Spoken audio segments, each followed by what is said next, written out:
সাহেবের কোটায় ভাষণ দিবেন। আচ্ছা, এরা কোটা বিরোধী আন্দোলনে উঠে আসছিল না, জি, ওই কোটা বিরোধী আন্দোলন উঠে আসার কারণে তারা জীবনের সর্বক্ষেত্রে এখন কোটার প্রয়োগ করতেছে। জালিয়াতের কারখানার মূল ম্যানেজারকে সে নিজে এটা একটা জালিয়াতের কারখানা বলে নাই, এই দেশকে বলছে না, বলেছেন এই জাতিকে অপমান করে না। হতে উনি মবক্রেসিকে আমদানি করা ছাড়া আর কি পরিবর্তন করছেন বলেন তো?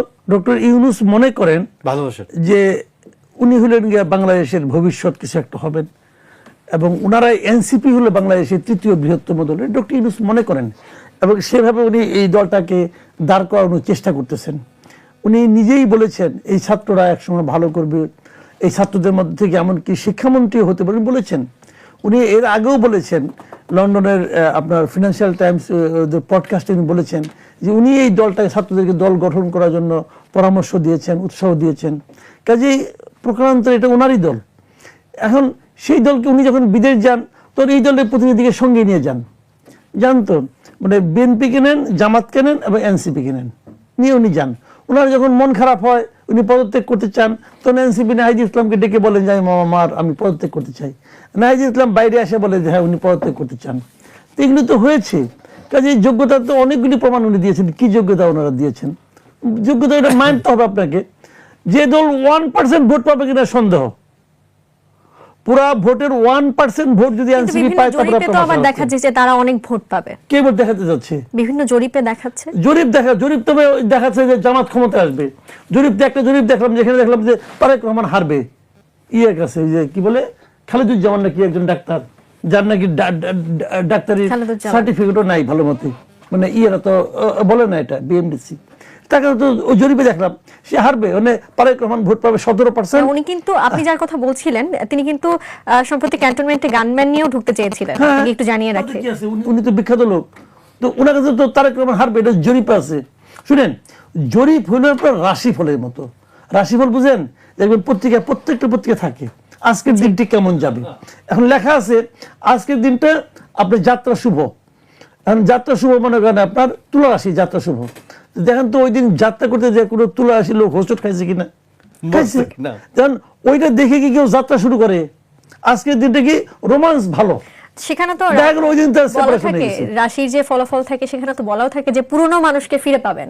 তাহলে এই পুরনো মানুষকে ফিরে পাওয়ার সম্ভাবনা আছে কিনা রাজনীতিতে? আমি বিষয়টা বলি আপনাকে, যে এইগুলি জানে যারা পড়ে, তারাও জানে এটা কোনো বেল নাই, এটা কোনো ভিত্তি নাই, সায়েন্টিফিক কোনো বেস নাই। কিন্তু তারপরেও তারা পড়ে, তো পড়ে না, পড়ে কেন বলেন? জানে কোনো কাজে লাগবে না, তারপরে পড়ে, পড়তে মজা লাগে। মূল ঘটনা কিন্তু এইটাই। তো এই জরিপগুলো, এগুলো কোনো ভিত্তি নেই রে ভাই। কে জরিপ করতেছে তার উপর নির্ভর করে, কোন প্ল্যাটফর্ম জরিপ করতেছে তার উপর নির্ভর করে। ইদানিং আবার কিছু কিছু জরিপকারী প্রতিষ্ঠান আছে, এরা টাকার বিনিময়ে জরিপ করে দেয়।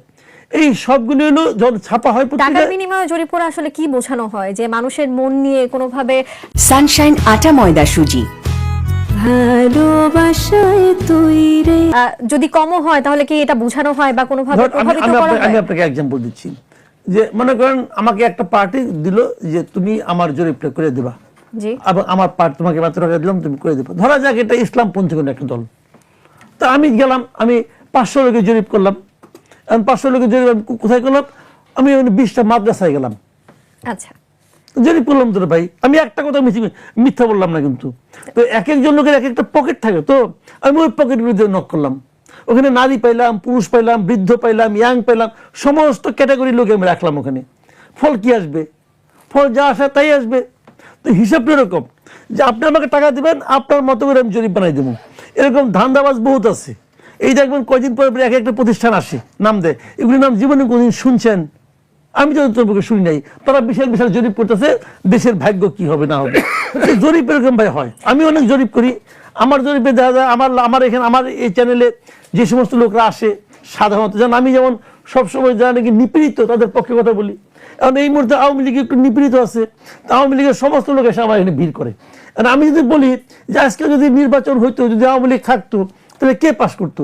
সবাই কবে আওয়ামী লীগ পাস করতো। বাট বাস্তবতা কি তাই?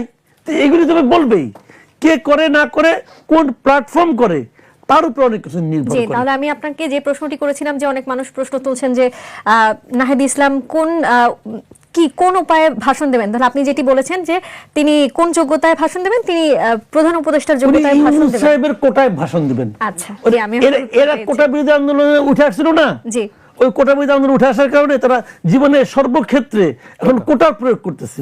আপনি যদি জিরো পভার্টি হন তাহলে আনএমপ্লয়মেন্ট কোনো ইস্যুই না, তাই না? ঠিক আছে, উনি তাও দিলেন। এবং উনি ওনার এই কথাতে আমরা ভেবেছিলাম, উনি নিজেও বলেছিলেন যে এখানে কাজের জন্য মানুষ, দুনিয়ার লোক আমাদের এখানে আসবে, আমরা কোথাও যাব না। এগুলি না, উনি হলো আসলে কথার ফেরিওয়ালা, মানে মানুষকে তাৎক্ষণিকভাবে হাততালি পাওয়ার জন্য কথা বলেন। ওনার কথা, কোনো কথা ওনার বাস্তবায়ন করার ক্ষমতাও নাই এবং ওনার সে ইচ্ছাও নাই। উনি ভাবেনও না আমার এই কথার পরে কি মানুষের মধ্যে কি প্রতিক্রিয়া হতে পারে, উনি বইলে চলে যান। আপনি দেখেন উনি রোহিঙ্গাদের ওখানে যে আপনি বলছিলেন, যেমনটি বলছেন তার কোনো ক্ষমতা নাই, তাহলে ক্ষমতা না থাকলে তিনি এত চুক্তি করেছেন কি? আমি বলি রাখেন, ক্ষমতা নাই মানে কি? আমি ওনার যে কথাগুলি বলেন উনি আসলে এগুলি মিন করেন না। উনি বলছিলেন না রোহিঙ্গাদেরকে যে আগামী ঈদে আপনারা, রোহিঙ্গাদের বলছিলেন না আগামী ঈদে আপনারা নিজের বাড়িতে ঈদ করবেন, বলছিল সবাই আলোচনা করছে। রোহিঙ্গাদের বলছে আগামী ঈদে আপনারা নিজের ঈদ তো এসে পড়ছে, কেউ কি এক কদম এগিয়ে যেতে পারছে? উনি কোনো ব্যবস্থা করতে পারছেন? পারেন নাই। তো উনি বলার জন্য বলে এগুলো। উনি ব্যবস্থা করতে পেরেছেন, কিন্তু সৌদিতে যেসব রোহিঙ্গারা রয়েছেন তাদের জন্য বাংলাদেশি পাসপোর্টের ব্যবস্থা করতে পেরেছেন। আরে ভাই, রোহিঙ্গা ক্যাম্পে যারা আছে তাদের সামনে ভাষণ দিছে যে আপনারা আগামী ঈদ করবেন নিজের বাড়িতে। মানে কি? মানে মিয়ানমারে যে ঈদ কুরবানির ঈদ করবে, গত কুরবানির ঈদ মিয়ানমারে যে ঈদ করবে রোজার ঈদ বলেছিলেন সম্ভবত। তো উনি বলেছে একটাও গেছে, একজনও গেছে? উনি পাঠাতে পারছেন? ওনার এত নেটওয়ার্ক আছে, সব নেটওয়ার্ক খাটাইয়া কিছু করতে পারছেন? করার চেষ্টা করছেন? এই হলো মূল পয়েন্ট। উনি চেষ্টাও করেননি, উনি কিছুই করেন না, চুপচাপ বসে থাকেন। যখন যা মনে হয় তখন তাই বলেন। মাঝখানে একদিন বলতেছেন কি এটা একটা জালিয়াতের কারখানা, বলে নাই? এই দেশকে বলছে না, বলেছেন এই জাতিকে অপমান করে না হতে। জালিয়াতের কারখানার মূল কে, ম্যানেজার কে? সে নিজে। এগুলি সে বলে। তিনি বলেছেন বিগত আমল থেকে এই জালিয়াতি চলছিল। হ্যাঁ, বিগত সময় থেকে জালিয়াতি ওকে চলছিল ফাইন। এটি বলেছেন। উনি কয়টা কমাইতে পারছেন? উনি তো 1.5 বছর ছিলেন। উনি 1.5 বছরে করছেনটা কি রে ভাই? উনি সংস্কার করবেন, উনি কি সংস্কার করতে পারছেন? সমাজে আরেকটা জিনিস আবিষ্কার করছেন, এটা মবক্রেসি। উনি মবক্রেসিকে আমদানি করা ছাড়া আর কি পরিবর্তনটা করছেন বলেন তো? এই হাসিনা যেভাবে দেশ চালাইতো উনি সেভাবেই দেশ চালাচ্ছেন, ঠিক সেভাবেই। কোনো পরিবর্তন হয়নি। কোনো পরিবর্তন আপনি দেখেন না ভাই, কোন আপনি দেখেন? আমি শুধু বলবো সরকারের নাম পরিবর্তন হয়েছে। সরকারের নাম পরিবর্তন হয়েছে, সরকারের নাম না, একটা মন্ত্রণালয়ের নাম পরিবর্তন হয়েছে, মহিলার জায়গায় নারী আসছে। এই পরিবর্তনের জন্য জাতি তাকে অনেকদিন মনে রাখবে। নারীরা তো বিরাট খুশি যে আগে আসলে মহিলা, এখন হয়েছে নারী। বিভিন্ন প্রতিষ্ঠানের নামও কিন্তু পরিবর্তন